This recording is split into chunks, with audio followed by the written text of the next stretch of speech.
gentlemen, you have now entered the precipice of greatness. Welcome to Live from the Bench with JQ. You sure look like a master to me. And Boulevard. I don't want to hear about this, homie. So forget about it, cuz. Round 1, fight. What's up, everybody? No.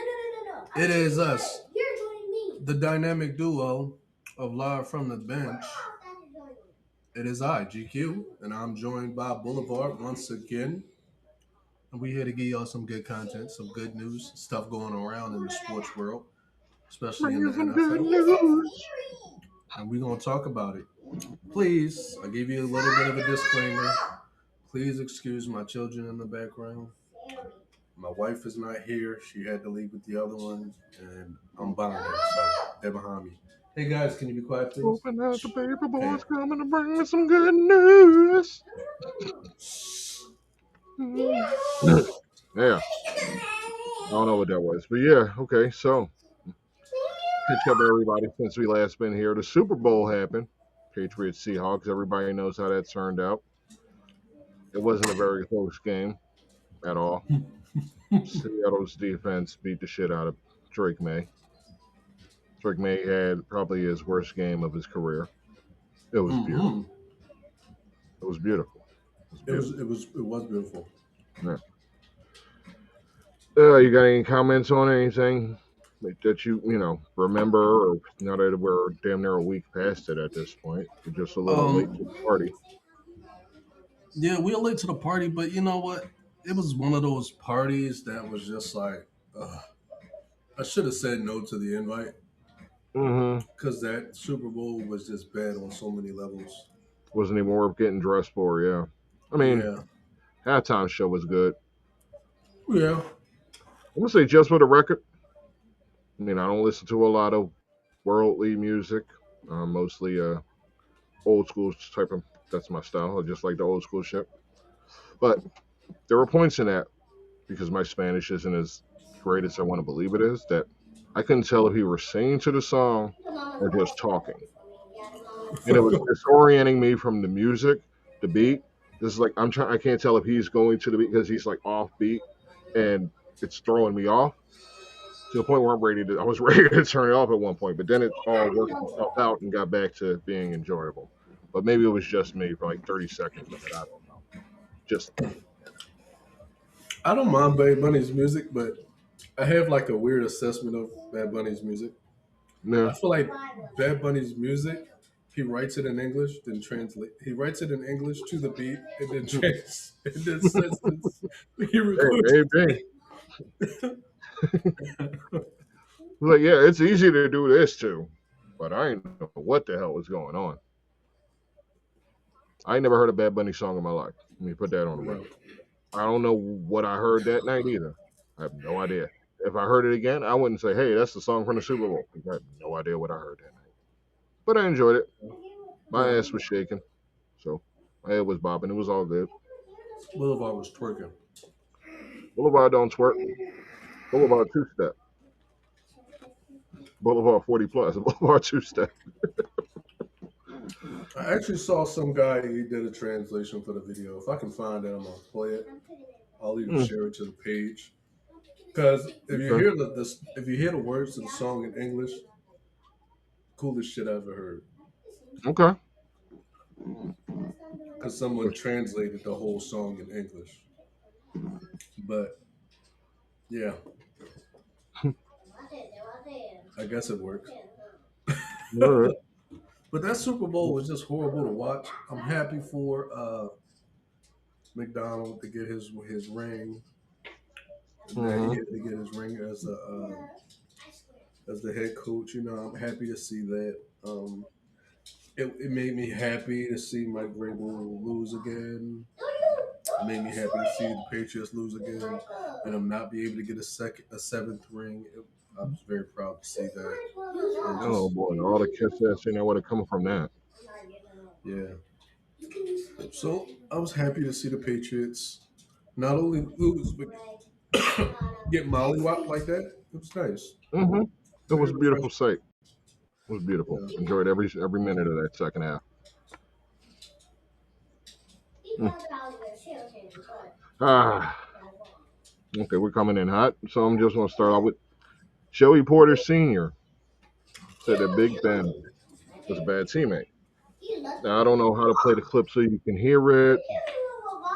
Let me try. I'm just going to go ahead and share the scene, share the screen. But I feel like if I bring the screen up so you can see it, we'll get in trouble. Yeah. So, would you be able to hear it at a distance, or if I I should hit be able to play hear it. from? All right, You let's might have to find out. share the audio. All right.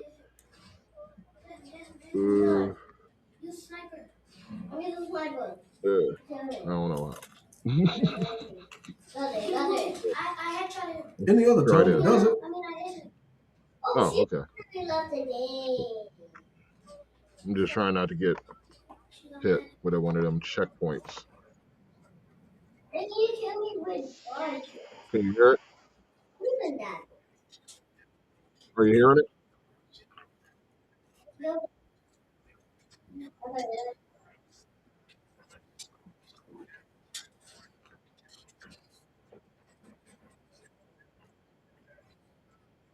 Follow all follow.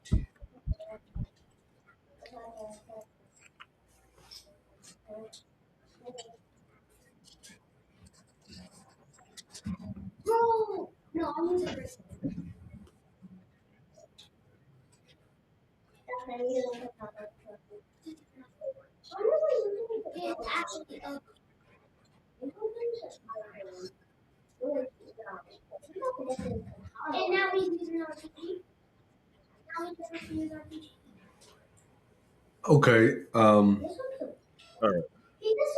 There we go. I feel like I let this shit run twice too. Done. Go away. Go the fuck away. You can go away now, Facebook. Thanks for stopping by. So I love it because I agree with it. I've been saying that Ben Roethlisberger was a horrible person for a long time. Like, didn't he kill somebody or like run somebody over or assault somebody? I'm like, and like, I'm pretty sure he got 2 SA charges. mm-hmm. One in a bathroom. He caught trapped some woman in a bathroom or something. Mm-hmm. Like I don't know the logistics or the actual story at all in detail because at the time it happened, it was just shocking enough to have the accusation. So I don't mean I remember him getting in trouble with the NFL, but I guess I didn't pay too much attention to what happened to him after. I just know he went on and continued his career like it was no big deal after whatever punishment he served. And Yeah. seems like more now in the court of public opinion than then people want to care. Like as time went on, people cared more about it. But at the time, while it was a story, it wasn't as big a deal as it should have been. Yeah, it wasn't. And I think the reason why is because Facebook and all those social media wasn't as big as it was because and I say this,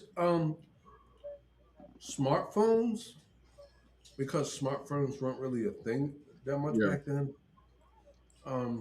People wasn't we all didn't have access to be like saying our feelings out unless we had to go home and get on our computers. And people wasn't doing that. People was out living their life. Right. But now that we have access, like court of public opinion, I'm telling, if we was to put that information back out in the world, if that shit starts circulating, they going. I mean, they gonna start ripping dudes' accolades right off the Oh wall. yeah. Like no Hall of Fame or nothing. Probably gets cut from the Steelers. That's his legacy right there. Yep. Doesn't matter about the Super Bowls. That's his legacy. Because If there it are happened people. even 10 There years are. later. Yeah, because there are athletes who didn't do the crime, but as far as their legacy goes, they're forever tainted by that lie. Sean Oakman, what was his name? Brian Banks. Brian Banks. That's the one I was thinking of. Like, they didn't even do the crime. They didn't even do it. And their careers were ruined by it. Ben Roethlisberger did that shit multiple times. Right, he should be exactly where Darren Sharper is. It was Darren Sharper, right? Yeah, Darren Sharper, yeah. he should be right Yeah. where dude is. Yeah. But no, he's walking around happily married with children playing in a fucking park. And what the problem with that is his wife know about it. And that's what always gonna get me. Like, your wife knew what you did. She just as bad as you are. Looking you dead in the eyes, had a family with you and everything. So yeah, I agree wholeheartedly. Ben Roethlisberger is a horrible. I mean, he's a Right. horrible. Yeah, he And definitely like a horrible things that teammate. you were talking about, like stuff that we don't know about. I don't mean anything else. I mean even stuff that the media hasn't got a hold of or knows about really, or is asked to shut up about. The stuff we know is so bad. What is the stuff we don't know? Yeah, What is the stuff they kept in house? It's like that's just crazy. So and it really makes you want to know. It really makes you want to like, damn. yeah, like how bad is the dude really? We just like, yeah, I don't know, dude. I mean, but the overall message of Ben Roethlisberger, bad teammate, bad person. Yeah, it's kind of like, ugh. I think we And all you know what's understand crazy? that. Because one of the Pouncey brothers came out backing Ben Roethlisberger, and now some people would think like, oh well, his former teammate came out and supported him. Well, that ain't a good thing. Because if you consider who, I think it was Markeith Pouncey, he was Ben Roethlisberger's center for a long time. Mm-hmm. This is the same guy that supported Aaron Hernandez. So that's not a good thing to get like a Pouncey twin to be on your side because this is the same guy that support a murderer, a guy who murdered, committed murder, and you Mm-hmm. supported him after he committed that murder. Like you committed his, like you supported his like him doing that crime. So for that Pouncey to come out there and be like, "Oh, y'all some haters," that means that a person who's also a bad person, because Pouncey being that supporter, you're a bad person and you're supporting another bad person. So that's not a vote of confidence. I'm not going to think like, oh, the Pouncey brother said that we haters for not liking Big Ben. No, that means you're like, you a bad person, Big Ben. No, He just solidified this shit. I gotta be honest. I am so sick of that. You're a hater if you disagree. Like, no, the fuck you're not. You're allowed to disagree. Absolutely. Like that doesn't make Absolutely. you hate it. Like you're allowed to disagree. You're allowed to see the flaws in things. Like, everything that disagrees with somebody is like, oh no, you hate. And it's like, no, I'm not. I wish you well. I'm just saying I don't dig it. That's not hating. That's just not Right. supporting. I You saw don't have something to the other support day. everything. You Yeah. don't have to be down with everything.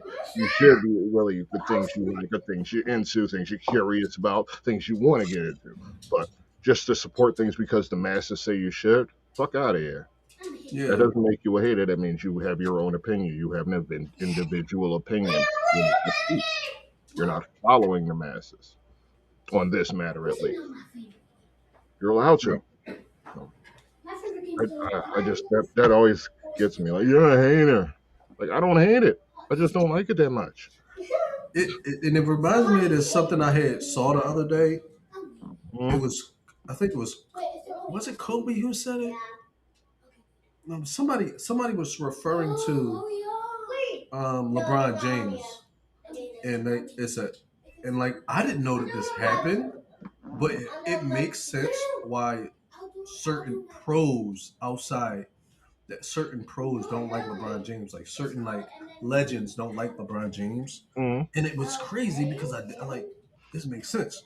So like it's historic that in the All Star game people do they one on one. It said Kobe went one on one with Jordan, Jordan went one on one with Irving, or they was just naming like pros that they do that. They said Kobe stepped to LeBron to do that historic one on one. It's a tradition. The legends. It's like kind of like it's not necessarily a passing of the torch, but it's something that's done every Yeah, year. It's tradition. They said when Kobe slapped the floor one on one to LeBron, and LeBron passed it. of course he did. And That's like, and then in the comments are like, oh, y'all can't hate LeBron. He just running the game. It's the All-Star game. You don't need with no running the game. And nobody cares.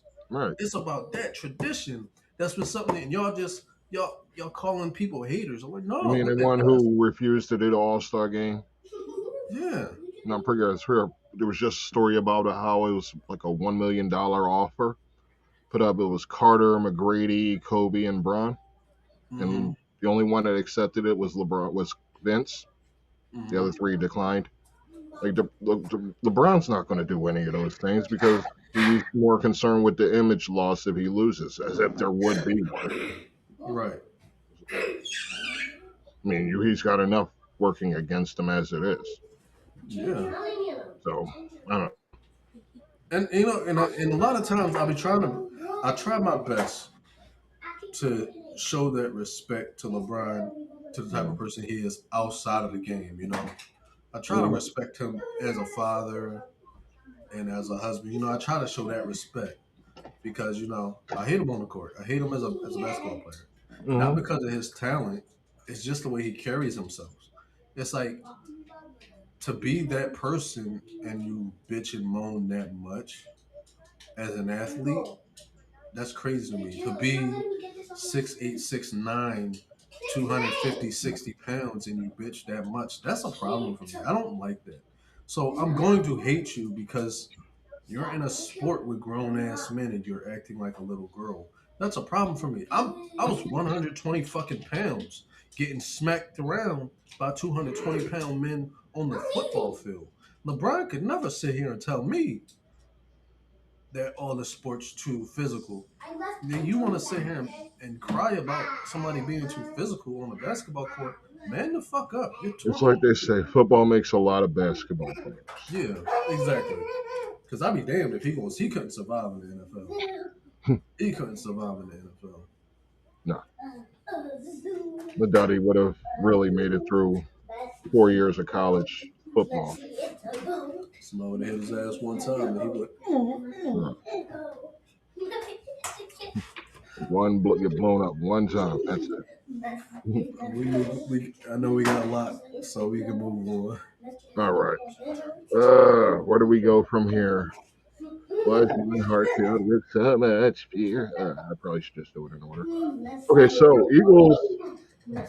Going to Eagles first? Yeah, Eagles. Why not? No. Okay. Or no. Wait on the Eagles. Because I want to ask you this. If you're the Pittsburgh Steelers, there's three young quarterbacks out there. Young-ish. I don't know why I'm concerned with them being young. Malik Willis, Tanner McKee, Jalen Milrow. Oh shit, that's who the third one was. The third, Joe Milton. Okay.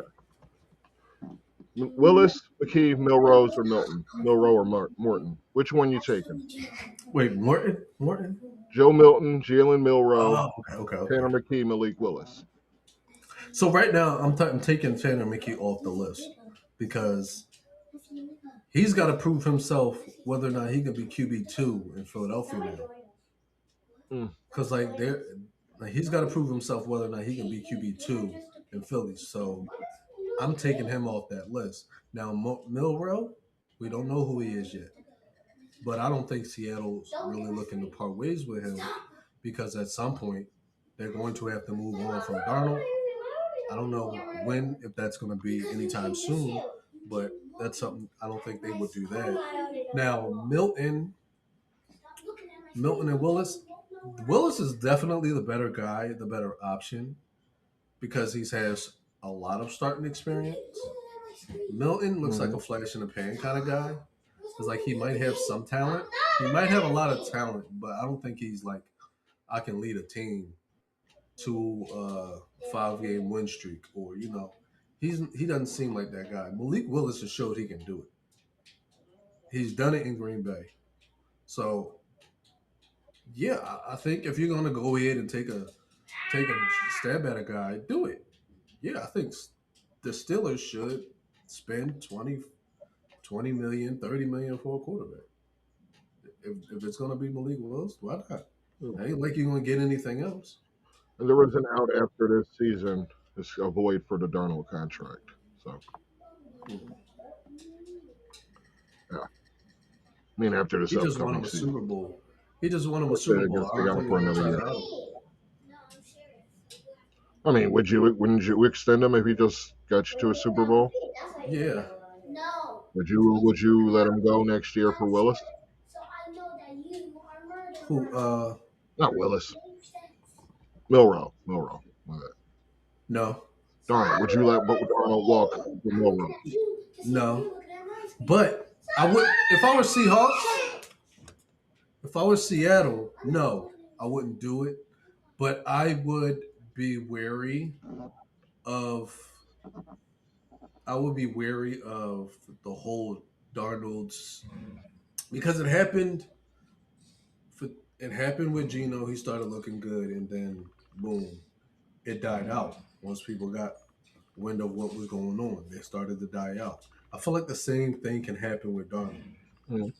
So I would not, and I'll honestly say this: like, yes, Darnold got you a Super Bowl, but you cannot, like, you can't disregard Kenneth Murray, um, Charbonnet, Jackson Smith and Jigba, Shaheed. You can't overlook that because they played a significant part in Darnold being as successful as he was. And you got to forget, Darnold And the also had defense. in that defense, yes. And then you look on the other side when he was in Minnesota, he had Jettas, and you had a solid OC. That's a big difference from everywhere else he's been. Yes, he's been successful due to an OC. So I don't know. It could be that whole thing could expire very soon. I mean, didn't Seattle just lose their OC? Then Yeah. he just took a head coaching job. So I Well, want yeah, to he see. used to coach in Vegas. Yeah, so I want to see who he is before I start to say, "Oh, he's my guy for the next five years." Before I'm going to be like, "I'm letting Jalen Milrow go." I need to see how he does, how he transitions with a new offensive coordinator because I don't know who they're going to replace him with. I don't know if that this new offensive coordinator is going to be talented enough. So until I know what we're going to get, I wouldn't make that decision. As Seattle, I would not be ready to bet house money or bet it all on Sam Darnold. Even though he just got you a Super Bowl, he didn't do it alone. That defense won y'all a Super Bowl. Yeah. Kenneth Murray's legs won y'all a Super Bowl. Yeah. And that kicker and that defense helped a bunch in that Super Bowl.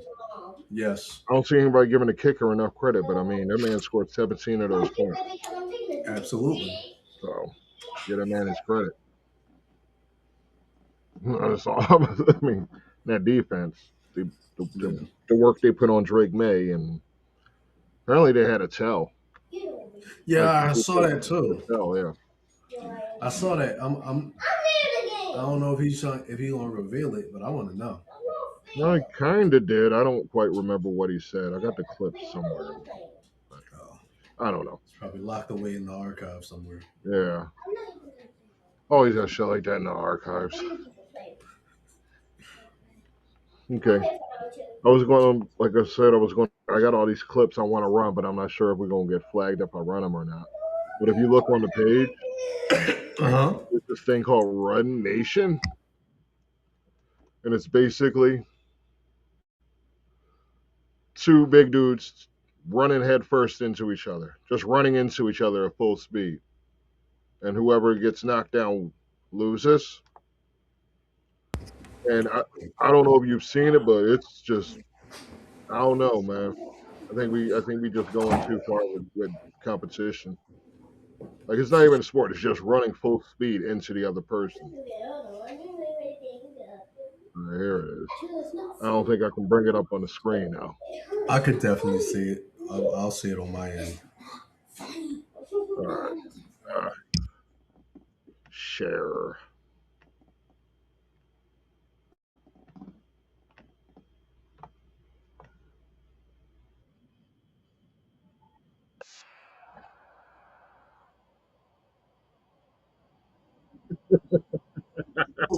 Did you see it? Oklahoma. Yeah, Oklahoma drill. Basically, yes. But that's exactly what this is. Oklahoma with Oh, this no is pants. yeah, this is gonna get locked the fuck out. They're gonna stop this shit in like a Like, I year. mean, Somebody's gonna die.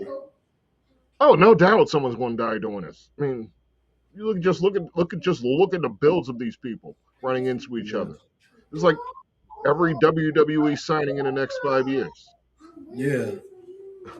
C T E E E E Oh my E E. God, just running into each other. I mean, I liked Oklahoma as much as the next guy. I didn't choose basketball. Right. Basketball didn't choose me either. But that looked like a fun time when I had a helmet on and shoulder pads, knee pads, and a pad for my spine, right there on the coccyx, and all that good shit. Yeah. This don't look like a good time. Like, that don't look like a fun time at all. That look like an easy way to get yourself CTE, crippled, Mm-hmm. dead, some kind of impairment. But I'm just saying on the list of ridiculous shit. If you try once, that's maybe for me. That's a How about hard you? no for me.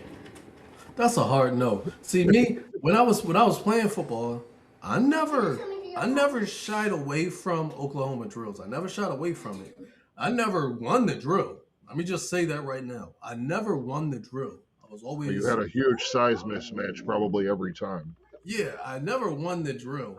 I think there was only one time where somebody was close to my size, but they were still bigger and stronger than I was.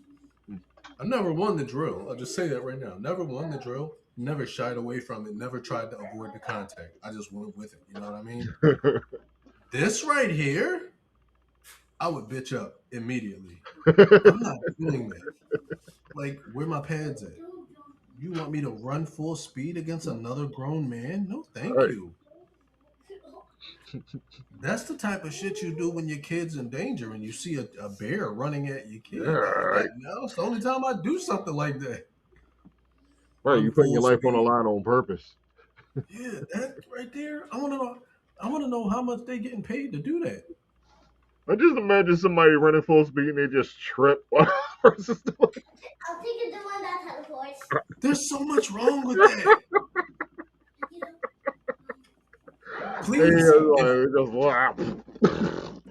go on the page, go on the LFTB page, and watch these clips because It's yeah, hilarious. this is I don't yeah, like appreciate the page enough. Like, I they mean, don't. I'm so committed to just finding the best stuff for that page, and then, like, I wish there was a way people just send me stuff so I can put it on the damn page too. Just send me stuff.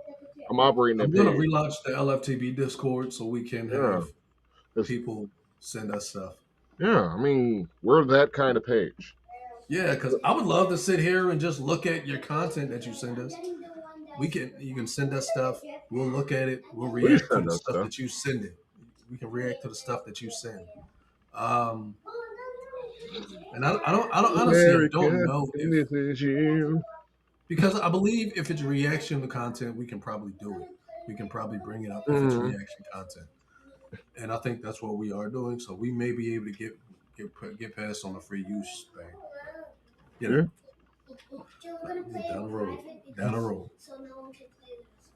Like, this is the most winging it episode I feel like we've done in years. Okay, I so mean, it's the weekend. It's yeah, okay. there's no football. Yeah, the Early NFL is in over. it's in the morning, which is already in itself unusual. On a Almost Saturday. like a live stream or something with the atmosphere. Yeah, my kids are in the background making a shit Mm-hmm. ton of noise. This shit reckless.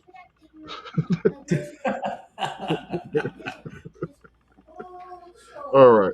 So, the NFL filed a grievance a while back against the Players Association, the union, regarding the team report cards that they were put out every year and how they were pushing them out into the public. I didn't go that deep Hmm. into the research for this one.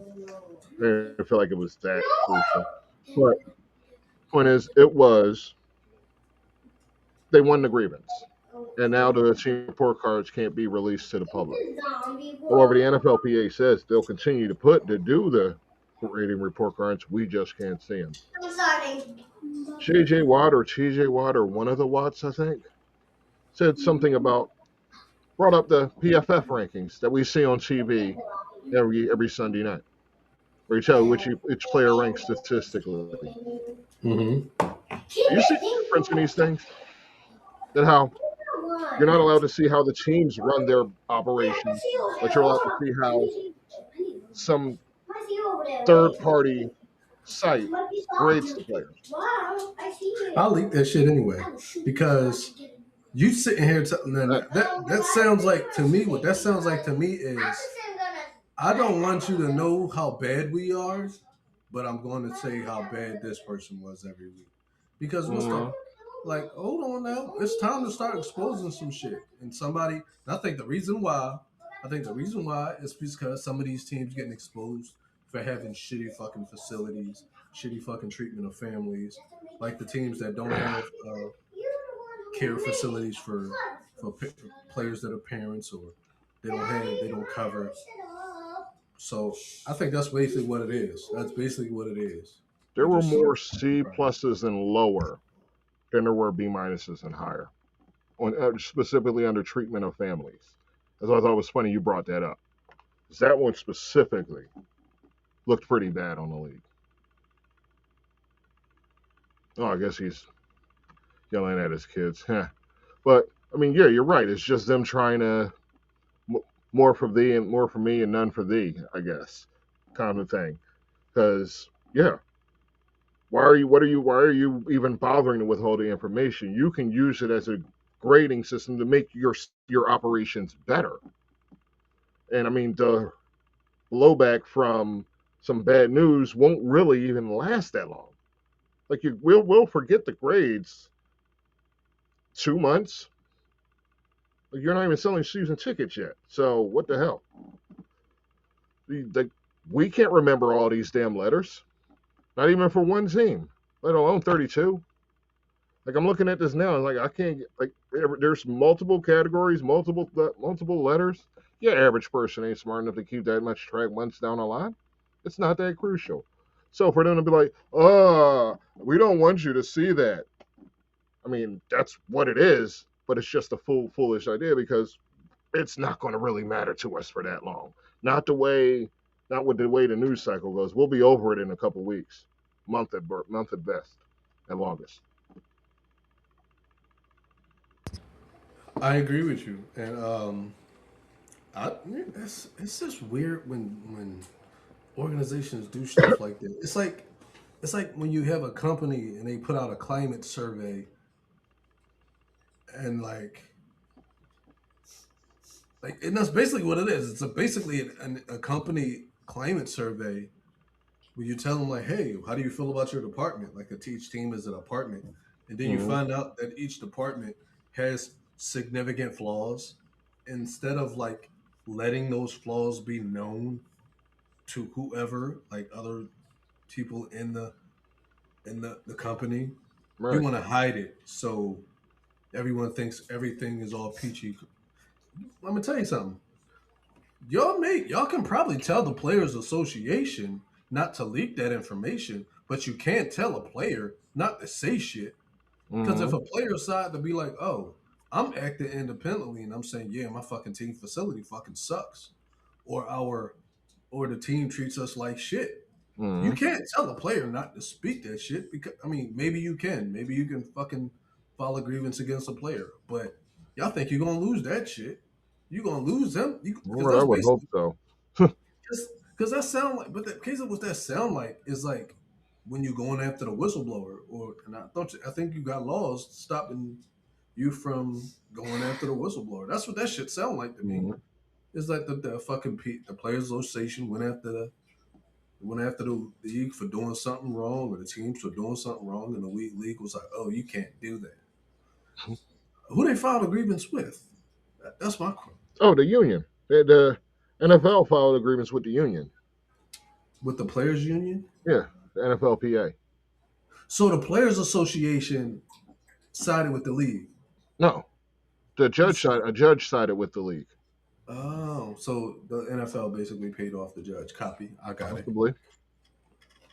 I got it. because that sounds stupid as shit to me. If I Yeah, was the Players Association, I would fight back and be like, I don't want y'all doing this. I'll be like this. Y'all can't put overall ratings on Madden. I don't want player rankings every week. Yada yada and so on and so forth. right, Because if y'all don't want to rate your team, you don't want to rate the leagues. I don't want to fucking rate my players. right. That's Don't how I rate look at us it. if we can't rate y'all.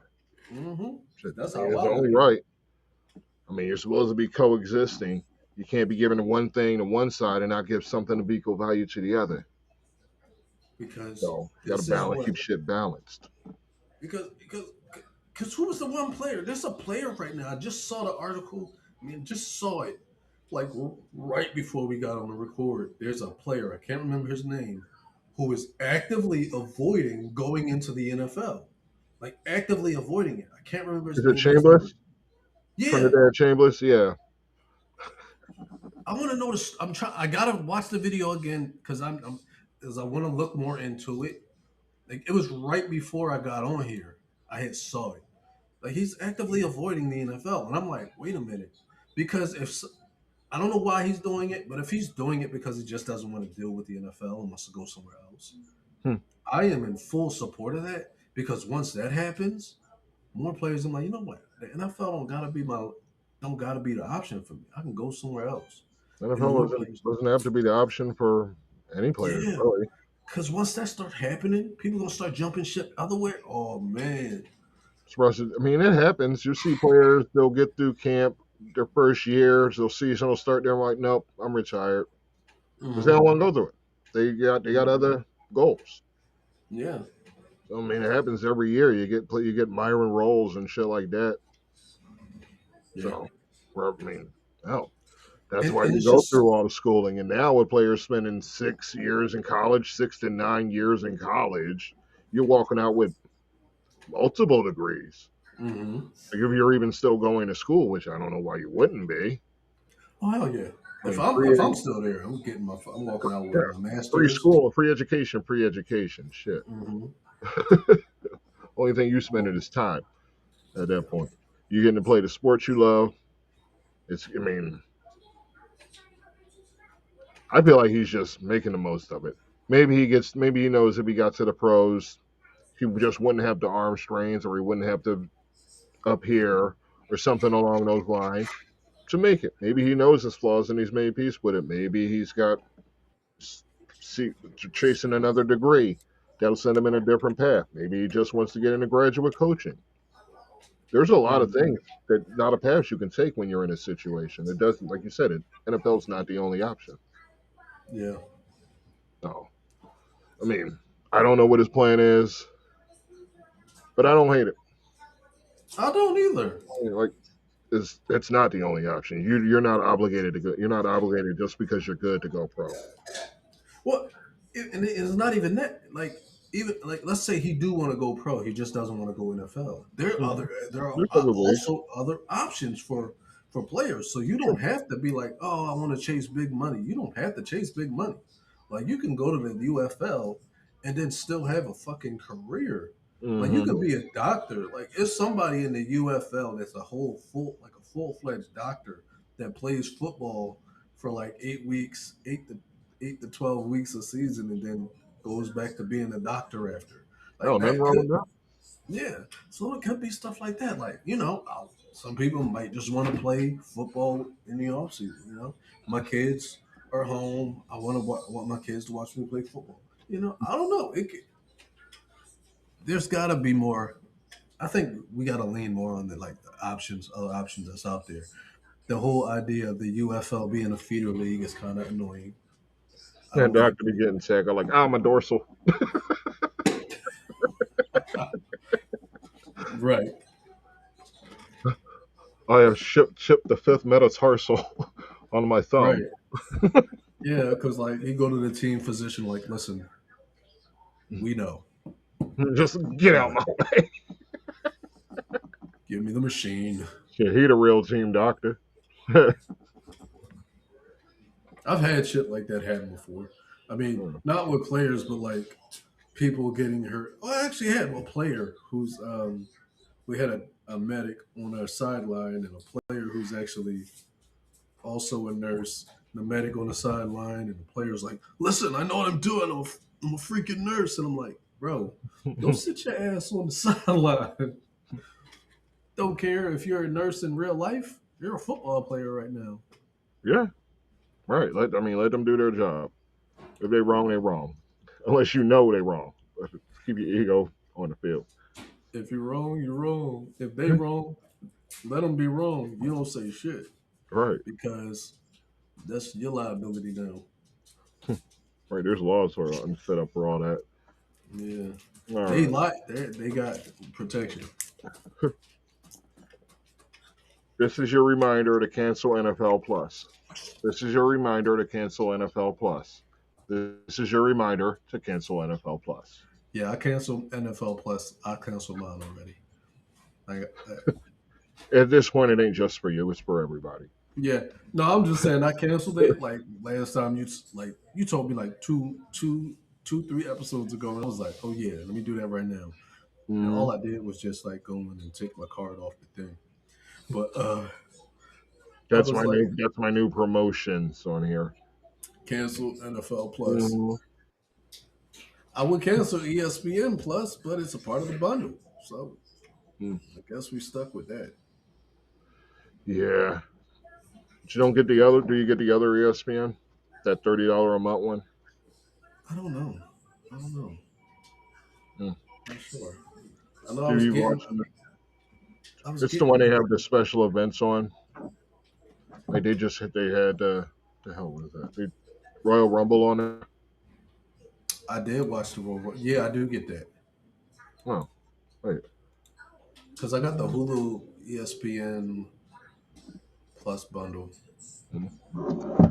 Uh, well, I can't figure out what the hell is going on with ESPN at this point. I mean, I watch it through the seas, so to speak, when I watch it. Yeah. Eye patch and all.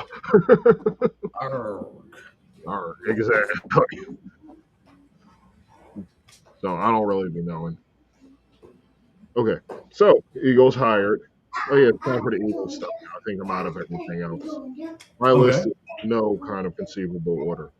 Eagles hired O line coach, Minnesota's O line coach, Chris Cooper. Now, if you look back through the history of Chris Cooper as the O line coach in Minnesota, it does not look pretty.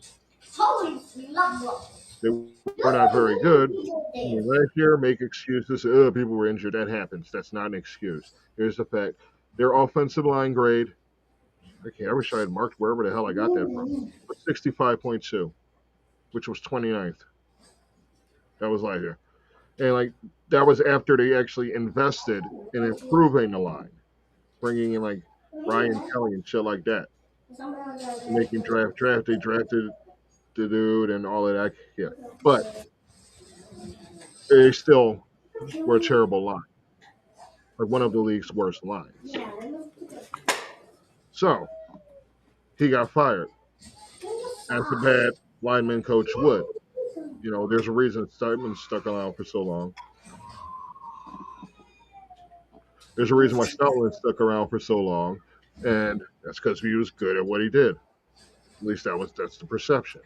Now this guy didn't last very long. 3 years at his position, which is a position which obviously you can be like 20 years in the same spot. Head coaches can come and go. You can be stuck in there. You can be just sitting there, cushy job, 20 years, 30 years. This dude was 1-3. Mm-hmm. So, due to our meathead of a head coach, we lost our offensive line coach, who is, I guess, top 2 or 1 in the league. And we lost him because, well, you know what happened. Everybody knows what happened. There was a Mm-hmm. whole there's been a lot of changes. They took away his run game coordinator's position. They're changing the running scheme and all of this bullshit. Well, not bullshit. That's what's happening. So, Stoutland's out. This guy's in.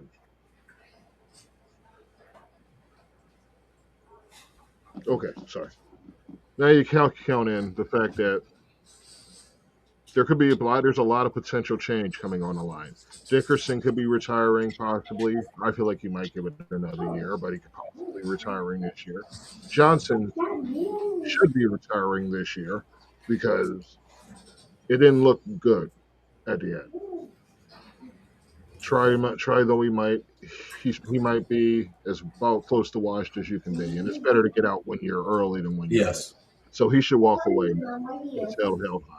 Yes, you're still a Super Bowl champion. You're not the first one who gave it another season and you didn't run it back. So walk away with your head high, hang your cleats up. That's what I think Yes. you should do. So that's two linemen right there. You already needed to replace that guard spot because yeesh, you need a Yeesh lot of is depth right. as it is. You got six practice squad level talents on the O line. As far as your depth, you got six. They're going into their second year. None of them really seem to be looking too well either. I mean, necessarily. Realistically, one of them may end up starting. But how scary More is Tyler how scary is Steen. the future? No, I hope that's one that's gone for sure. But So mm, so Cooper, when I saw the article that they hired Cooper, the mm, article said Eagles hire disaster O line coach. That said all I needed to see, that was all I needed to see. But I did decide to actually read the article, and it basically said exactly what you said, that the O line that he coached was always shit, yeah. and then said he went over to the Raiders and was the O line coach there last year. I think they said, and they were still, and it was the Raiders, so the Raiders were like ass juice. I'm mm. not sure if he went to the Raiders last season. I think Oh, it's I in. don't have that info. I just have him being 3 years in Minnesota, and Yeah, because oh, I heard that he was the former Minnesota O line coach, and I think they said he was in Las Vegas. I'm not sure mm, when, but it no. said disaster head coach. I mean disaster O line coach, and then I saw that they just hired former Patriots Nickelbacks coach to be the cornerbacks coach, Because and I that's a was good just sign. yeah. Yeah. So, mind you, this is the same coach that whose DBs just let the Seahawks torch him. hmm So yeah, so it's not a good sign. It's not a good sign at Not a all. good sign. Um, and I was just thinking this the other day. It's like we're about to see hmm a lot of regression in Philadelphia. And somebody was like, "No, no, no, the Eagles are gonna figure their stuff out." I'm like, I don't know. You might see some, and this is where the crazy thing is. It's like you'll probably see where Sean Mannion can develop the players in certain, like develop the team in certain areas, but where there was going to be some success is going to be significant drop off in another area. Like better, you may see better freaking pass concepts. You may see better route concepts under Mannion hmm in Gizzard or Gizzard or fucking Godzilla or Nobody beats the Granola. great. Who cares? You Nobody may beats see the some great. better. May see some better concepts than what you had with Oh, Patullo. no doubt. There has But to be. I will probably still see regression in the run game and pass and O line play because you like who's going to be coaching them? Disaster O line coach? Okay, give it up now. Just accept it. We're probably going to see a lot of Steen, Toth, Robert Johnson or whatever his name, Fred Johnson. I'm sorry, I keep calling him Robert. Um, and then we don't even know what we're gonna get with other players. Like, what are we getting? Like, are we gonna even have a good enough team next year for us to be proud? I don't see us. And then we got a team that we got a division where the other teams are like they want to beat you. Like they want to beat you. Like all they want to do. Like these teams that they play against Dallas, Washington, New York, they don't care if they go 9 and fucking 8, as long as they can beat you in the division. As long as Yep. they can take the division from you. They don't give a damn as long as they can take the division from you. So and then we're betting against ourselves with the salary cap. There's just so much going on in Philadelphia that's just like I love this team. I love them. But Mm-hmm. organizationally, from the head coach on down, there's a problem and it's going to continue to be a problem because like you're not seeing development from position coaches. Apparently, Singletary was a Howie Roseman hire, Mm-hmm. and freaking Aaron Moorhead. This is like his second head coach, I believe, in Philly. So he survived fucking Doug Peterson and fucking Sirianni, which I don't Mm. fucking understand. So That furthers me into something I wanted to slide off when it was talking about like the Eagles hires. As you know, and as people who actually watch this show, all 25 of you, closer to 200. But as y'all know, we also do this with Be More Wayne, Ravens fan, and we discuss the Ravens for y'all DMV area fans. And mhm. it seems this season the Ravens made an effort to when hiring their position coaches and such. They went for college coaches who specialized in developing players. And to me, I've always thought that's the way to do it. Bring in coaches that Yes, specialize in development. Like that's just what they do. They make players better. We don't need a bunch of motivators. We don't need all that high energy bullshit yeah, because that'll vibrate. You need people that can make players better, fundamentally better. You need coaches that can help you in the film room, tell you what to look for, when to make the things, teach you how to know what to look for. That's what you need these coaches for. Now, you look at what they're doing. That's going to breed depth. Depth is one of the Eagles' biggest issues because at any point last season or even the season prior, two injuries to key players, season was gone. Like at any given time, I don't even mean out for the season, but like two key injuries, done. Like, that's the kind of depth the Eagles had, as in they didn't have any. And this season, when the injuries came, there was no depth. When the defense came, I mean, everybody, a lot of players got numbers, but it just meant somebody had to get those numbers. So you look at like the offensive line depth. Like I said, there were six rookies. Look at the wide receiver depth. Oh, Darius Cooper was undrafted and he made a couple huge plays. That's how far we were reaching for players. Depth was a problem, especially development. And I know you don't like Aaron Moorhead. And I'm not big on Aaron Moorhead. And I'm yet to see any development out of Will Shipley. Like we had to like the fact that we still had to bring in free agents to do 1 year at running back to fill that void is a testament to how poorly Shipley's coming along. You see the two rookie receivers from last year that Cooper kind of outshined them. I mean, I know there were injuries and such and all of that bullshit, but y'all know what I'm saying. Cooper came out there and made more of a difference than Anis Smith or Johnny Wilson ever really did. Outside of what? When Johnny Wilson play in the playoffs? So, I don't see the development that you need in the NFL because you're constantly turning over players. And these players are usually younger and underdeveloped. If they were better players, they wouldn't be on the market. So you have to make these players better. You have to teach these players to play better. And the Eagles aren't doing that out of these people. Clint Hurt, yeah, I'm not talking about Clint Hurt. I'm not talking about the dude that went to Dallas. I'm not even talking about the defense. I'm talking about specifically the offense. I think at this point, looking back, Stoutland may have been overrated. I feel like the receiver coach should have been gone, and his whole new wave of change of turnover. I feel like mhm. there's even a case that the running back coach could have been gone because his best thing that he can put on a resume is Saquon Barkley. But Saquon Barkley had that talent in him before he ever showed up. He didn't bring that talent out. The fact that Barkley didn't get hurt brought that talent out. Yeah. So he gets credit for something that he didn't have as much of a role in. Like he had as much of a role as Brian Johnson had in Jalen Hurts that year. So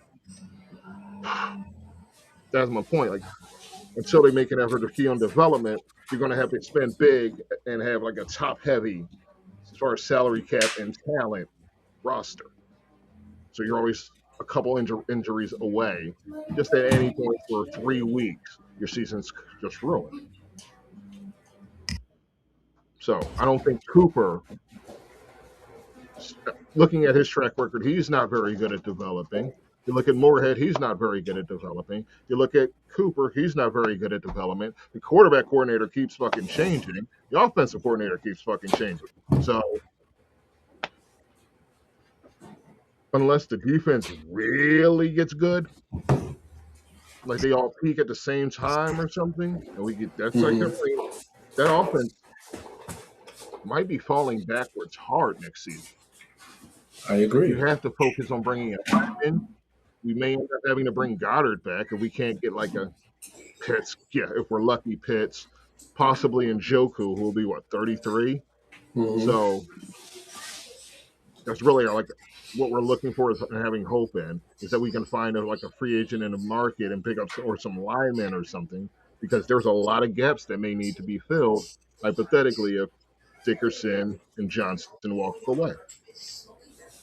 Yeah.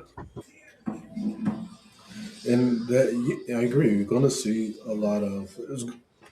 There's going to be some turnover. I mean, I won't even say some turnover. There's going to be a lot of turnover, and we're going to be stuck in a situation where we're not going to be able to make any big signings. And especially one of the biggest things is this.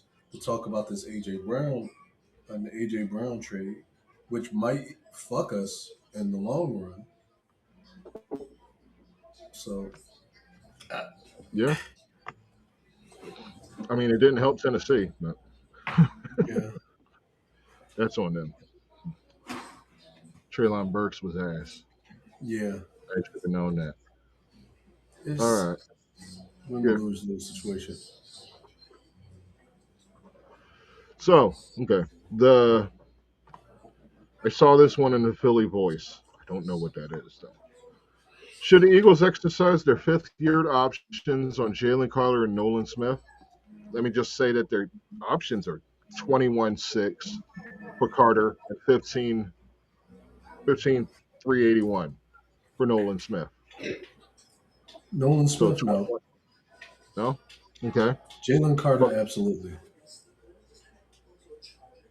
You give me 21 mil worth of value? For Jalen Carter? Jalen Carter, you can't win without Jalen Carter. Or you barely win without Jalen Carter. We struggle. You were more right the first time. They can't have any long-term success without Jalen Carter. Yeah. Like that game where Carter spit on Dak Prescott, I thought we were going to lose that game. Yeah, no. And looking back, I respect it. How often you get the chance to spit on Dak Prescott?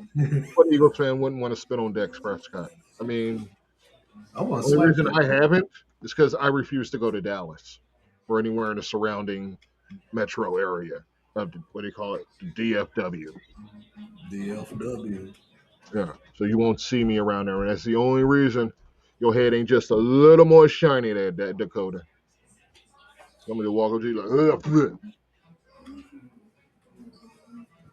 And then hug your mama. You gonna cry. You gonna cry? No, you gonna do that. This what you gonna do when I spend. Yeah, that's his move. See, I had a whole thing about the tiers of the fifth-year guarantees and all that, but I'm gonna save that for my educational part. Not that shit gonna be on the show. That's just one of the things I'll be doing in the future. I'm going to be explaining contract shit. Or that's like nice. A side. Yeah. All right. We got side quests. Yeah. I gotta get more content on here. I gotta make more content. I gotta make as much content as possible. Because I want this stuff to look good. I want this stuff to be good. Now, how hot is Nick's seat? Nick's seat is on fire, and what did I say? If they don't win the NFC East this year, in this next season, they don't win the NFC East next season. Nick Sirianni is going 100%. Mm-hmm. Many people like, oh, it's too soon. Like, no, it's not. No, it's not. Start it over. Yep. Fucking and because and here's the reason why. Because Nick Sirianni kind of backed himself into a corner where he showed that he's not the coach that we claim he is. Yes, all he is a motivator. That's what he is. He's not a CEO. He's not CEO material. Yeah, he's not. He just yells a lot. And what he did was he makes horrible decisions with personnel, and that is probably one of the biggest problems you never knew. You see my kids back dancing in the background because what like he did was go on. Is like a problem that I have is like you bring in a guy who does a solid job developing tight ends and make him your quarterback's coach. Weird, very weird. And I guess he has experience as a QB or as a QB's coach in the past, but you don't bring him in to develop a position that he's not really there for. It just because all he did was, I'm talking about Scott Leffler. All he did was come in and piss Jalen Hurts off to a point that he had to be separated from Jalen Hurts. Like Jalen Hurts didn't want him anywhere near him. That's what happened. So I feel like that should be something that we should study why Nick Sirianni made a decision like that or didn't let that shit go. And it was 100%. It was like, I feel like where Nick Sirianni lost me was not taking coordinator duties away from or play calling duties away from Patullo because, and I'm 100% one of those people that feel like if you know that somebody is holding your entire future over the fire and you just watch him do it, because that's essentially what Patullo did.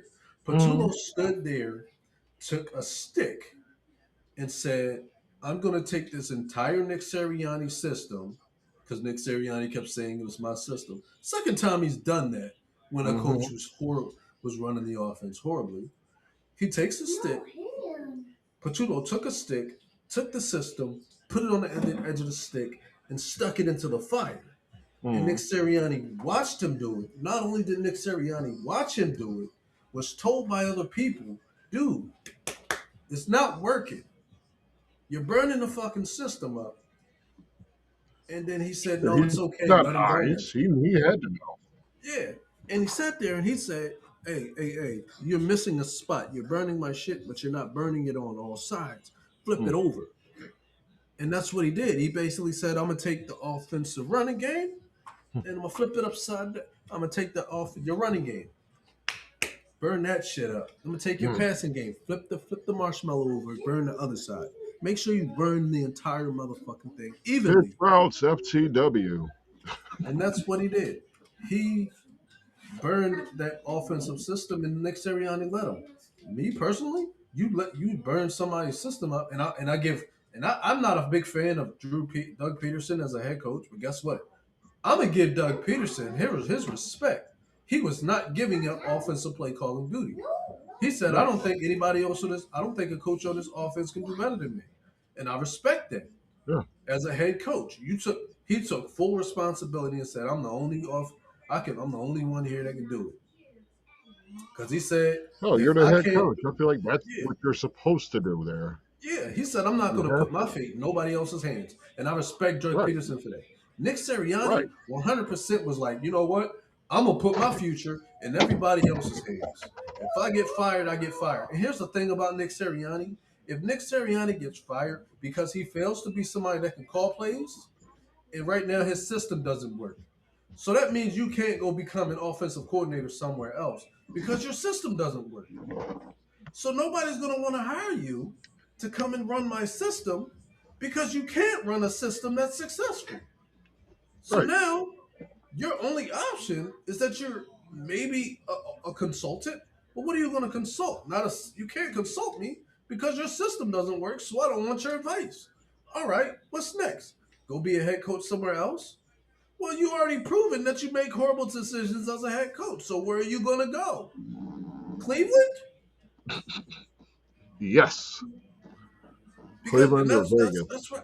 And I know a lot of Eagles fans are probably gonna be upset with me about this because I'm torturing this guy who got us a Super Bowl. I did the same thing to Doug Peterson. I'm not going to be. I'm not one of those guys. I'm going to say the same thing that I said about Peterson. That I didn't say about Nick Sirianni. You're making bad decisions, and that shit's gonna fuck you over. It's Right. like you promote every time you promote from within, you fail. So I like what's the gonna way that happen with your season when coach? his pride should have stepped forward. Mm-hmm.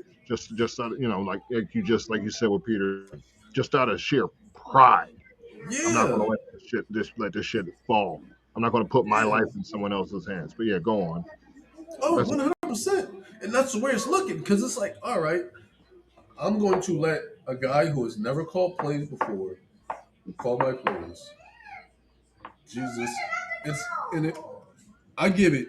I'm going to say this 3 weeks in. No, 5 weeks in. If the offense doesn't improve or look better in 5 weeks, or they lose 3 games, if they lose 4 games, no, let me be fair. Let me say this.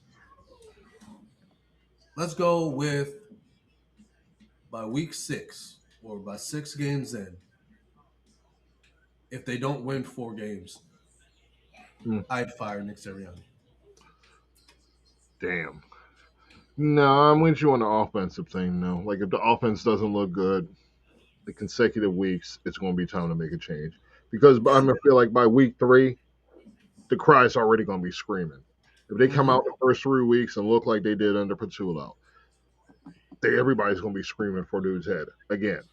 Like I feel like the Eagles just made the mistake of promoting a dude with no play calling experience, and then watching this shit burn, like you said, Sirianni's such a meathead. He does the same damn thing again. And it's like insanity, doing Yeah. the same thing over and over, expecting a different result. Yeah, I can see where like the kid has a lot of hype, but he's unproven. Right. And the last couple times we went with unproven, it didn't bode well for us. Like you, Hurts can't operate every system. Let's be Right. real. He can't operate out every system. So you got to have something that works with his talents. You can't just go out 100%. there and run something. Like Patullo. I don't know what the hell kind of offense he was trying to run out there. I have no fucking idea. But whatever it was, it wasn't working. Some was Patullo, some was Hurt, some was the line, some was everything, some was luck. Everybody wanted that one thing, but it was a number of things. Patullo is gone. So we turn around, bring in another dude who hasn't called plays, but he's just got a lot of coaches saying, like, yeah, this guy's good.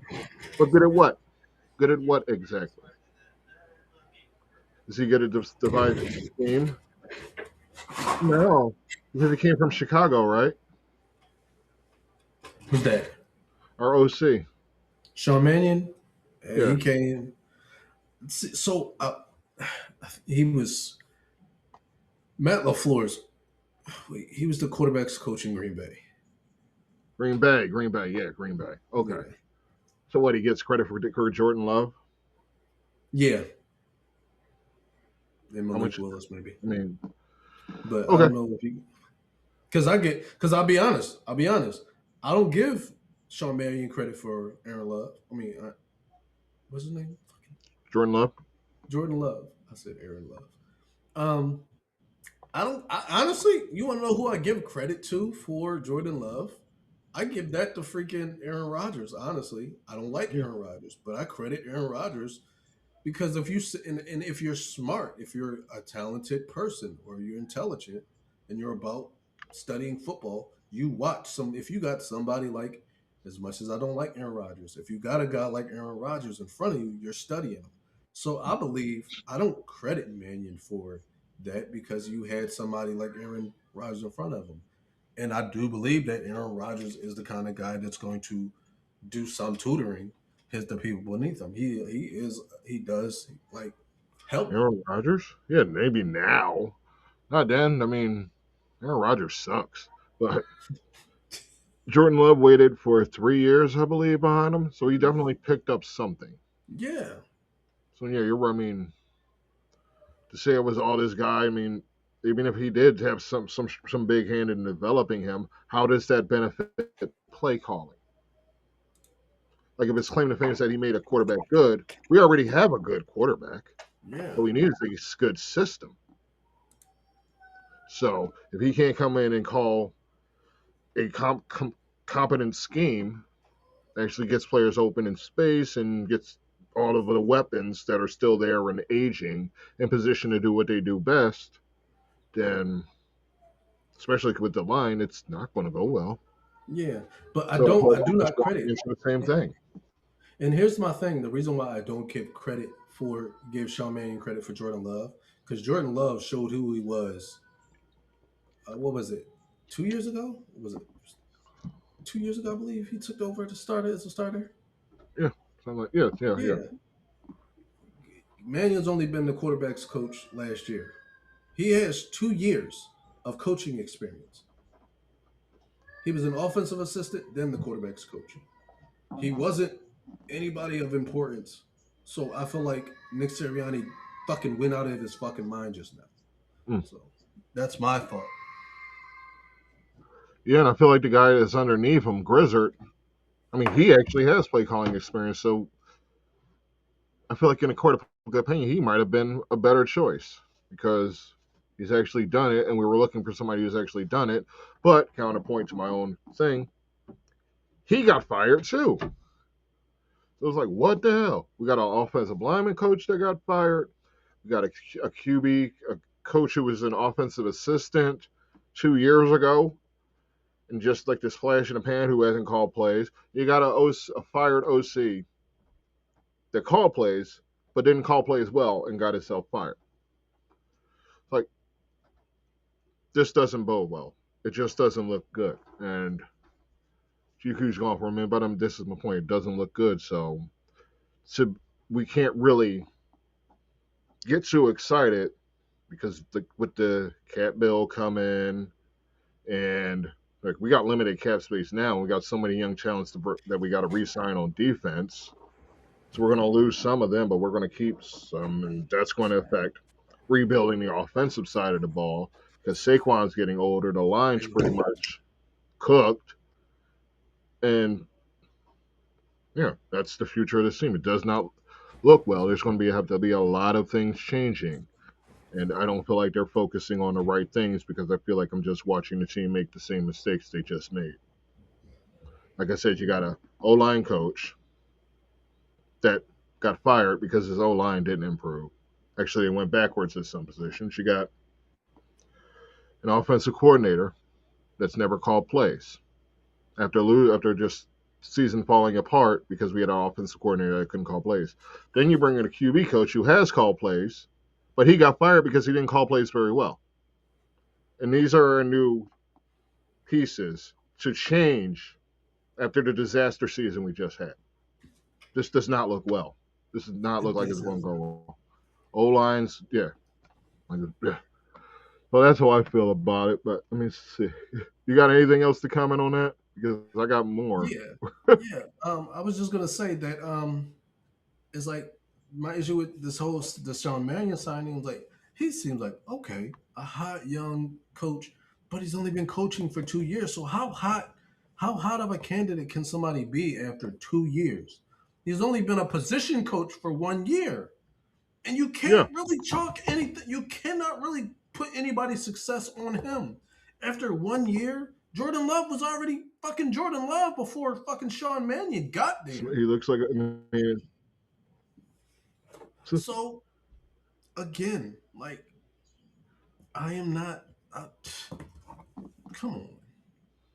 I'm not that excited about this pick. I feel like this was like when you do something and you know it's going to be bad, and you're just like, Nick Sirianni is just like, whatever, what happens, happens. That's how I think. That's how I look at it, because you just made a fucking decision that can potentially get you fired, and you don't give a shit. Fucking Sirianni. Yeah, I mean that's probably how it's going to end up. The alternative is that it all goes perfectly right and the Eagles march right back to the Super Bowl.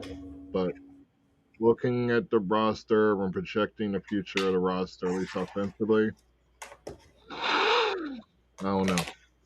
But like, I mean, a lot of these questions, at least four of these questions, I took from WYP because WYP was on that bullshit this week. So I was like, yeah, I'm going to bring these up just because I felt like some of them were absurd. That one about Nick Sirianni's seat came from them, and I guess the next couple probably do too. All right. Should the Eagles extend Jalen Hurts? I believe he's got 2 years left after this, No, and a bunch of void years. no, The out is 2028. Yeah, his out is 2028. So, no, would you extend him? No. no. I'm not extending anybody until I start seeing a change. Cause me, I'm a person, I believe in fucking blowing the whole motherfucker up and Yeah. fucking repairing from the ground the fuck up. If you're gonna blow it up, blow it up. Like, don't start holding on to somebody that's gonna leave you stomping in place. Like, we're not doing that. I mean, I get it. I like Jalen Hurts. I like Jalen Hurts as a quarterback, but I mean, if it's not fucking working, if you're not getting the progress that you want to see, don't fucking hold on to him. Shit. Hmm. The Redskins had fucking RG3. They didn't like the product that they got. I'm not saying that they didn't think that RG3 was talented enough. They He just didn't wasn't like the healthy. product that they got. He wasn't healthy. Yeah. So you gotta fucking walk. Like shit, the Plus, Jets had fucking Sam Darnold. It didn't work. Now he's in fucking Seattle with a Super Bowl ring. mm-hmm. If it don't fucking work, it don't work. I mean, you don't fucking extend. Like, cause here's my thing. Why extend Jalen Hurts? I'm not extending him. I don't have a reason to. You So you already want to gave move him good past him money. in 28? Huh? You want to move past him in 28? If I don't have a better option, like if I have to like if his contract expires, Yeah. I'll let But him. to resign him at that point, you may have to pay that man like 70 mil a season. That would Then be I the reason to wouldn't get get. it in early because his price tag is going to be a lot cheaper than it will be when it's time for him to be compared amongst his peers. Well, when his contract's up, his contract's up. Like, Hmm. and I'm a firm believer of that. Like, 2028. How old is Jalen Hurts right now? He'll probably be He'll 28. be 28, I believe. 29. Yeah. Hold on. So by then, 2028 will be his year 30 season. I would, yeah, I would. Fuck it. Like, I'm not spending that money. I'm gonna let his fucking ass go to free agency. See if somebody Hmm. else is gonna pay it. I don't think anybody else is gonna pay that. I don't think Mobile anybody's gonna. quarterback turning 30. Yeah, I don't think I'd re-sign him either at this point. Yeah, I So wouldn't. damn, y'all. Damn. Damn. We may have 2 years I left know. with Jalen Hurts. Yeah, I like Jalen Hurts, but it's when you gotta go, you gotta go. Like, Yeah. you Nature of the can't hold beast. on to something. At some point, they gotta get them. They're gonna get them somebody else. Somebody else is gonna come in. They're Mm-hmm. gonna. It may be somebody that's already in the league. It may not be. We may become the fucking Cardinals. Don't you say that. You don't think it's true. Shit, we might become the fucking Jets over the next couple of years with a quarterback. God, no. We fucking No. play. What's Ain't it going to be called? that. We have a new starting quarterback every season until Josh we Dobbs? find one. Listen, I Josh would go with Dobbs, Josh. the next quarterback. Yeah, maybe. In 2028, who's our starting quarterback? Fucking Dylan Trinidad Gabriel. Chambliss. It'll be fucking Trinidad Dylan Chambliss Gabriel. gets sacked one time and quits. I'm going to law It'll be school, man. All right. So should the Eagles trade AJ then? No. So I don't think we should trade AJ, and the only reason why I'm saying no to that is because of the cap implications. Um, Now, if we're willing, like, and this is the only reason why I would say trade AJ if you're 100% committing to rebuilding. Because if you're trying to compete for a Super Bowl, you do not let him go. You do not trade anybody right now. Because you're about to lose a bunch. You're about to lose Yeah. so much. Do not make any trades right now. I don't care how unhappy anybody is. You don't trade them. Like if you're trying to get back to a Super Bowl, or you're trying to appear to look like you're trying to get back to a Super Bowl, you don't trade them. Because the minute you trade them, you just basically told everybody you're rebuilding. Because you're not going to get enough. You're not going to be able to sign a talent that's going to be equal to that. So, no, thank you. Well, if they traded him before June 1st, that would come with a price tag of 43 million dead cap, and it would save 20 million on the cap. It would save you 20 million. They did it after June 1st, when you can spread it across 2 seasons. That would cost 16 mil this season, so whatever next season, and 7 mil towards the cap. So I mean, yeah, I didn't see any logical reason to trade him. Yeah, he was whiny as hell. At some things, kind of passive progressive about it, but He's a diva. He's a wide yeah, receiver. he's a wide receiver. You expect that kind of nonsense. He wasn't like racing down Kelly Drive or no bullshit like that. Didn't cause any car accidents. Didn't go ramming his girlfriend's car with his damn fucking whatever. Didn't do any bullshit like that. Mm-hmm. He was reading a book on the sideline. He was whiny. Yeah, I mean, it was annoying. It's annoying. It's nonsensical and childish. But Right. in the real scheme of things, it was no big deal. And it probably did not have much effect on that locker room, actually, besides people just laughing like, yo, this dude crazy. I honestly, and this is so crazy to me when you hear people say, "Oh, he was probably he was probably such a stain on the locker room. Everybody was probably." No, they wasn't. Really? They didn't give a shit that he was tweeting. Right. They probably looked at What do this you even shit say like, that would have made him mad? Who cares? This dude crazy. Let him like. they probably would have been like, "Yo, AJ, you tweeting again?" Yeah. Fuck. Nobody give a shit. Yeah, no. The only Grown people ass that man. cared. The only people that cared is the people that don't fucking know AJ. Right. Like the people that probably look and see this dude every day and like, why are you tweeting again? Bro, I'm just trying to make some shit up. I'm trying to stir the pot. That's probably what's going on. Somebody probably was like, yo, what you doing, bro? Stirring the pot. I'm stirring the pot. What he was doing. If you listen, he was on Micah Parsons' podcast the other day. Mm-hmm. And Michael Parsons was like, y'all had the best fucking team on paper. Michael Parsons wasn't lying. But Right. but they was shit. Like they didn't fucking put it together. They couldn't fucking put it together because they didn't know how to fucking put it together because the system is garbage. And I'm gonna say that till Nick Sirianni is going. As long as you're running Nick Sirianni's system, and here's my problem. I'm gonna tell you here's the problem. Wait, you can fucking quote me. You can fucking put this shit in quotations. You can fucking write it down. If Nick Sirianni failed to be an effective play caller in his own system, the system is trash.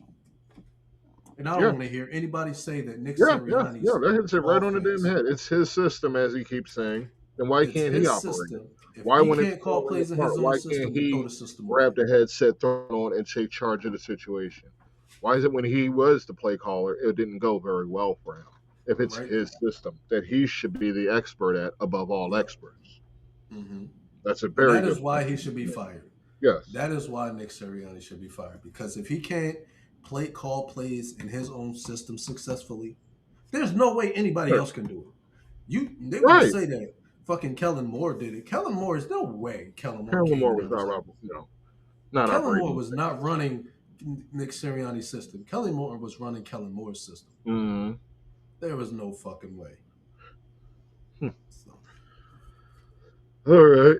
Here's another one. Should the Eagles draft a quarterback in the first 3 rounds? This is also from WIP, so it's the last one. And Nick Sirianni's hot seat. No, I wouldn't do that. That seems Yeah, like it's yeah, and detrimental to the team. That seems like it's detrimental to the team, and you have so many other needs. You got a quarterback already. You have a quarterback. Listen. You have a quarterback already. Uh, yeah. As you do said, not. for at least 2 more seasons. Three, what, Yeah, 2, 3 more till 2028. So don't rock the boat now. Don't rock the boat now. No. Go after, and that's like when the Falcons fucking drafted signed fucking Kirk. Yeah, I get it.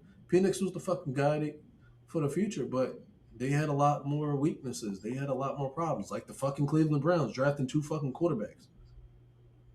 And like you had other needs. You could have went and did other things, which I'm starting to believe is 100% not on the fucking players. It's not. That organization is just fucking trash. But yeah, Philadelphia, we do not draft a quarter. I will go as far as to say we don't draft a quarterback at all. Because the last time they drafted a quarterback, what was his name? Fucking dude that didn't even make the team. yeah. Fuck is his name? I'm gonna tell you in a second. Give me a second. I know who it is. Fucking. Okay.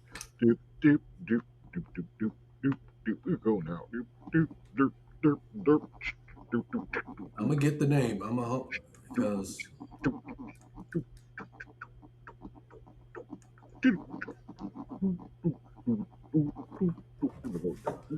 fuck is his name? I'm sorry.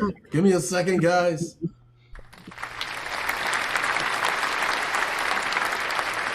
Crushed it. His fucking name. Eagles drafted him last year. I know somebody's gonna know exactly what I'm talking about. Why am I drawing a blank?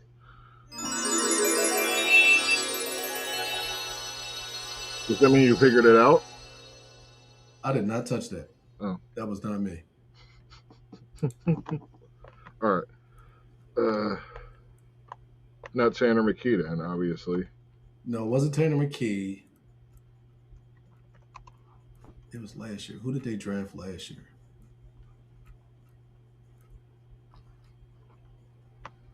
And he didn't make the team, but that sucked. Yeah, he was in the preseason. He played.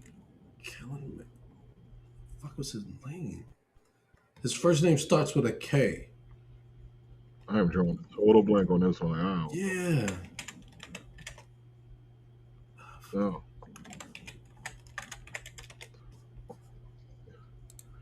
I'm gonna find him. I'm gonna let you know. I think I found a way I can find him. Just go to the fucking Eagles. Okay.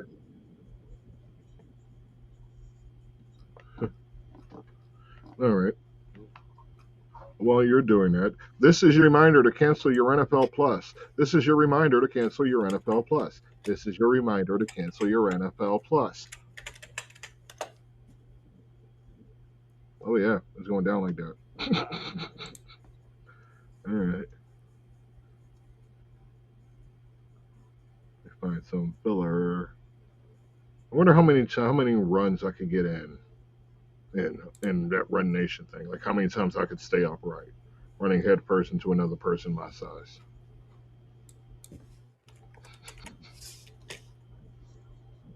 Two, maybe. But I doubt it. All right. There we go. Fuck, I had to do this. It's fucking Kyle McCord. Oh my God. Went through all that for a Syracuse quarterback. Yeah, that's what I was trying to figure out. It's like they drafted him in the 6th round. Why do we need to draft another quarterback just so y'all can fucking not make the team? Oh, because the goal is to develop backups and trade them away for picks. At least that's where, like, the Andy Reid school thought. Andy Reid, Holmgren, yeah. There used to be the belief you draft them to develop and trade them. Because the hope was you wouldn't need the backup quarterback. Yeah, but that's what I'm saying. Like, there's no point in freaking drafting a quarterback. Go after what you really fucking need. Get fucking linemen. Like, get Lane Johnson's replacement. Get a fucking right guard. Like, don't even worry about any fucking thing. I mean, if I was being realistic, Tanner McKee'd be gone already. Realistically, I'd already shopped him. Not because of anything he's doing wrong. Mid-season. His value was he had way more value. Let's just say that mid-season. Yeah, I would have fucking traded him mid-season. I'd have been like, listen, who won him? Yeah, Fucking Jets would have took him. Fucking Cleveland yeah. probably could have did something with him. Mm. They didn't know what the fuck they That's had. what they needed, another quarterback anyway. Shit. Mm. All right, what's your next one? Because I'm gonna go off the rails. Next one is uh, it's the third option on a roster right now, as far as quarterback progression. It's the real third option. When you say third option, I mean, we're going into looking at next. Okay, so there was a huge discrepancy as far as like targets and catches. mm-hmm. When you look from like 1, 2, 3, and like 4, like basically like say Goddard or AJ Brown to whoever was after that, Okay. and Goddard's on the way out.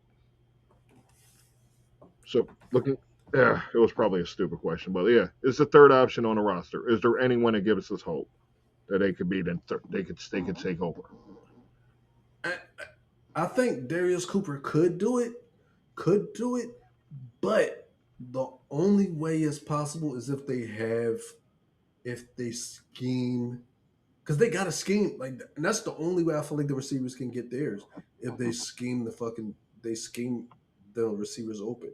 I Right. feel like, and because I feel like Darius Cooper has the size, like he had like what is he, 5'10", 5'11", 210. That's like a nice size for a slot receiver. Mm-hmm. Physical. So I feel like if you scheme it right, maybe, but realistically, like just being realistic, no. If we don't bring Dallas Goddard back, hell no. Unless you want to say that the third option is fucking Saquon. And if fucking Bigsby's not there next year, we're fucking screwed. Yeah. Because oh fuck. Shit, what'll be Saquon be 29 next year? Yeah. Like we're About to hit fucking that wall. We're cooked, bro. I'm Yeah. gonna say it. We're fucking cooked. Well, that was going to be one of my questions. Is the window closed? To go back to the Super Bowl. See, here's the thing. What's gonna happen is because Doug Peterson had how many years with the Eagles? 1, 2, 3, 4. Hmm. 4. He won the Super Bowl. So they gave him 2 years after he won the Super Bowl. Sirianni got 1 more year, and then we'll get a coach. And then, so I think after when we get another coach, his second season, we'll get into the playoffs. But we'll have a new we'll have a new quarterback by then. Right. Because that's what happened every time we get to the Super Bowl. It's a different quarterback. Mm. Jalen Hurts is the only Eagles quarterback to get us to the Super Bowl twice.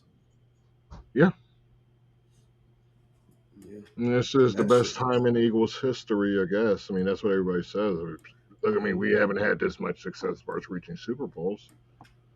But everything's got to end sometime. And all the years of Howie pushing the money back may catch up with us after this. We're going to have to say goodbye to a few pieces. So, with that in mind. Fletcher Cox. Yeah, damn. We owe Fletcher Cox money right now. Damn, he's been gone for a minute. He's still taking a check right now. So looking at the future picks and not picks, free agency decisions that are need to be made. I got a couple, just a couple now. All right, Nolan Smith or Jalen Phillips? Which one you keeping? Only because Nolan Smith is cheaper. Okay. Because you can't afford fucking Jalen Phillips. No, probably not. He'd have to take a discount to come back. Mm-hmm. I mean, I assume because I see what his projected market value is on Spot Track, and it's like that seems a little high, but I mean, 17 mil, that's what it was. The Eagles definitely cannot do that. So, like, how we can't work that much magic to free up 17 mil for Jalen Phillips. So yeah, Nolan Smith probably coming around 7. unless somebody throws him a big deal like they did Milton Williams, which could happen. I'm not rolling that out at all. Somebody throwing big money at dude. But yeah, I'd say Nolan Smith too for the same reason. It's cheaper, Rebuild. more upside too. Well, yeah. And Jalen Carter or N'Kobe Dean. I know, but yeah. It's gotta be Carter. It's gotta be Carter. And it's for those reasons that this does not look good for the future. Mm-hmm. The wall may be coming, Eagles fans. We Don't about to panic. smack that bitch. Yeah. It's okay. It's okay because we can afford to lose the division to the Giants and the Cowboys because the Cowboys aren't doing it. Cowboys are ass, and Dak Prescott's almost done. He's out. He's done. Dak You're Prescott right, it is would done. hurt a lot less if it's coming from like the Redskins. Yeah. I mean, Commanders. It's like Commanders and Giants. Like, who gives a damn if the Giants win NFC East? Who cares? They're not winning a Super Bowl. Right. Hell no. Jackson Dart's not taking that team to a Super Bowl. Do you think Cam Scatterbo is going to get 1,500 yards and 12 touchdowns? Fuck no. Like, come on, man. You think, yeah, Malik Neighbors and England, who doesn't even have a second receiver now. So, you know what's crazy? Because I was thinking about this shit. I was thinking about it. Like, let's say the Eagles do fucking fall, like they fucking lose all this talent. Mm-hmm. The way this division is, the Eagles could still fucking take the division because all the other teams fucking choked themselves. Like, all the Giants lost was scam, whatever, Cam Scatterbo. Like, that's what they lost. And if you can't find success without him, like y'all could, for your whole season went to shit after him, then you can't compete with the Eagles. And the Dallas Cowboys can't compete with themselves. Like, even everything that they added. Like, you can give fucking Dak Prescott a fucking great fucking lineup of receivers, and you still can't do it. It wasn't the offense's fault. I don't give a shit. That was not the offense's fault. Offense did their very best. Like, they're very bad. That defense was like historically shit. That's what happened in Dallas. That's on them. That's his fault. It's like you score 40 plus points 3 times. You like and lose 3 times in the season. I think that was them. Scored 40 plus points 3 times last season and lost 40 plus points in the game and lost 3 times. But they had better corners. They had better corners though. I mean, only on one side. I feel like Bland and Diggs were probably still better than fucking what we had on the other side. No, you would have rather Adoree over Diggs? No, I'd rather have Diggs over Adoree, obviously, but I'm thinking about Bland, and it's like, no. Because I just keep seeing him getting burnt by Pickens in that practice early in that season, just knowing that was a sign of what was to come. I'm going to say this right here. You don't do shit like that in practice. Do not put your best receiver up against your corner because they're going to get embarrassed, and that's how you get the yips. That's what happened. Fucking suck. That's what happened to fucking D'Angelo Hall. He fucking went up against fucking DeAndre Hopkins in a fucking scrimmage. Fucking ruined that man's career. He was done after that. That made for great television. Shit, that was good television. Don't do shit like that. I don't care. I'm not putting anybody out there. Like, I've seen it happen. Fucking, what's his name? Who was the corner we had? Fucking Bradbury. Fucking phenomenal corner the whole season. Got a fucking pass interference call. Done. Career. Done. Never the same again. Done. Bro, listen. I don't know if and here's the thing. They didn't even try to get this man therapy. Right. They start calling this man Trashberry. Shit, I'm still calling him this man Trashberry. Like, it's the yips is real, ladies and gentlemen. You can't fuck around with that. Yeah. Like, listen, don't play like in scrimmages. Don't line me up with fucking your top receiver. If I'm still in the league, don't line me up with your top receiver. I'm not taking the rep. No, thank you. Put the rookie out there. Let the rookie maybe get a good, because I ain't doing it. I'd rather y'all call me scared than me get fucking burnt and everybody telling me every week that I got burnt. Or I got to look on Twitter and see fucking Valentine's Day cards from Juju Smith-Schuster. Nah, because that's the yips right there. Yeah. Maybe we'll get fucking Darius Slay back. Not sure if that's going to help, but. Yeah, at least he'd be point. No, I don't know. It's keep committing to the rebuild because that's what's coming. It's inevitable, like Thanos. Yeah, just got to rebuild. Yeah. Might as well start taking the steps necessary now. Lock down the youth, knock down the young talents, lock them down for a long term. Get rid of Sid Brown. Yeah.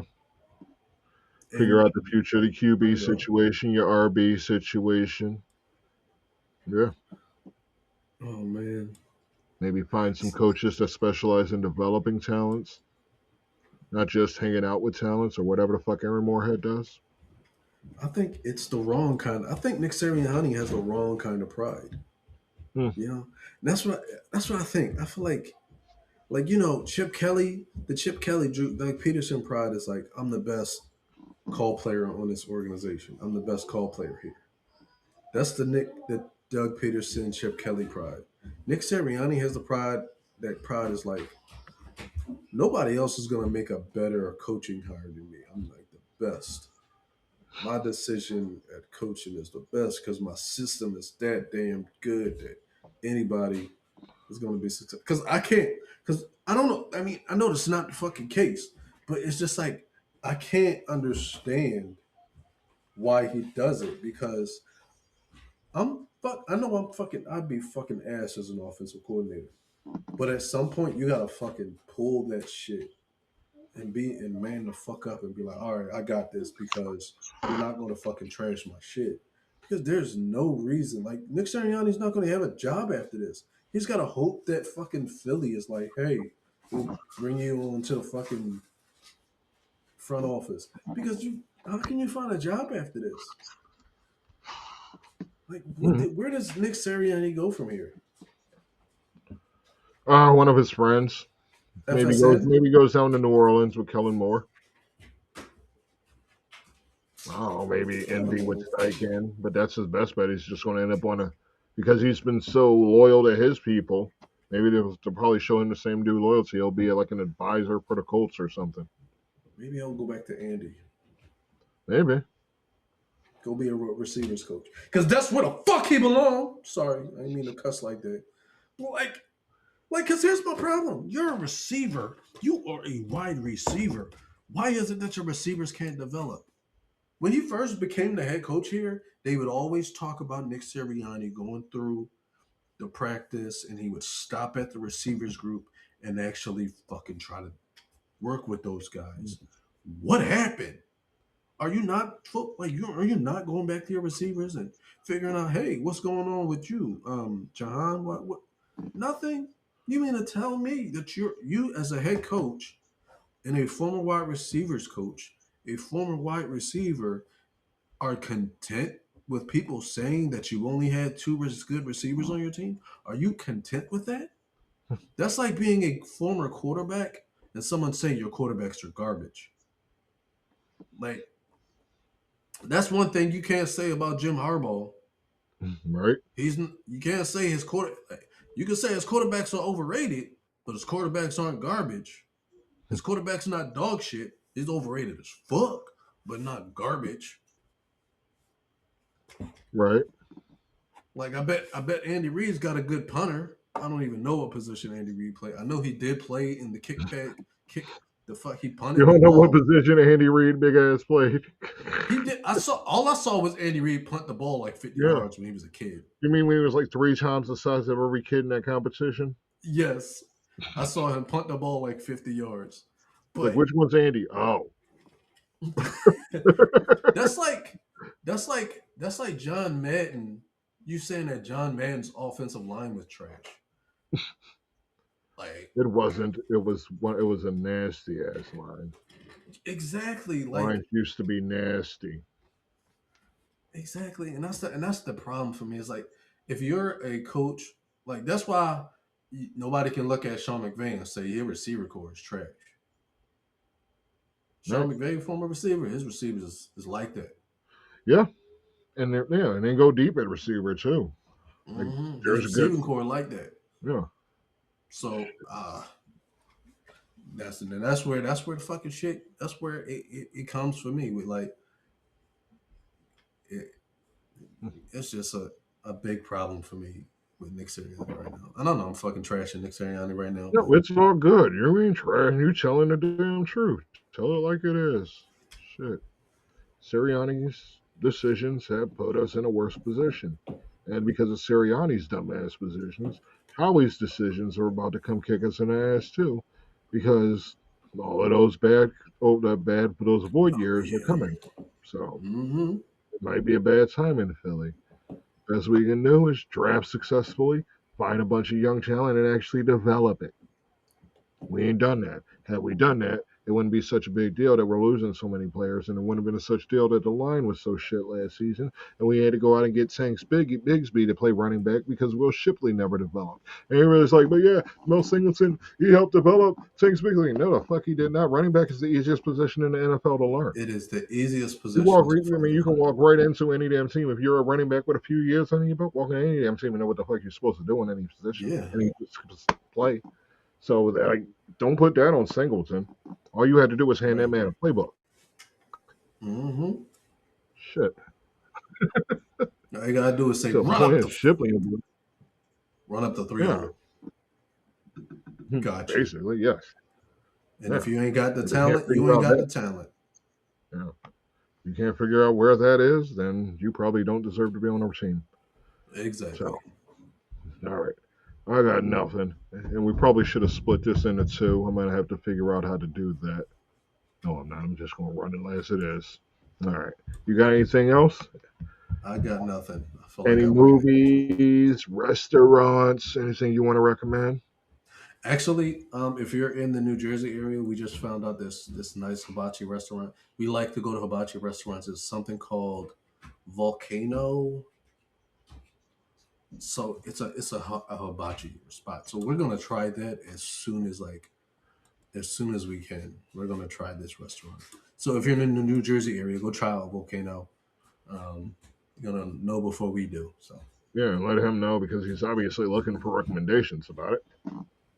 So yeah. I don't know. So that sounds good. I ain't never been to a hibachi grill. That's the ones where they make plenty of volcanoes and they toss the food around. Yeah. Oh, yeah. Yeah. I'm gonna try that ginger salad. I want to learn how to fucking make a ginger salad. Yeah. It probably ain't too complicated. Probably not. Nothing in the kitchen is. Nothing worth doing in the kitchen is. All right. So, what else? All right, I ain't got nothing. All right. Well, we can end the episode, and we're gonna come back in for another one later on.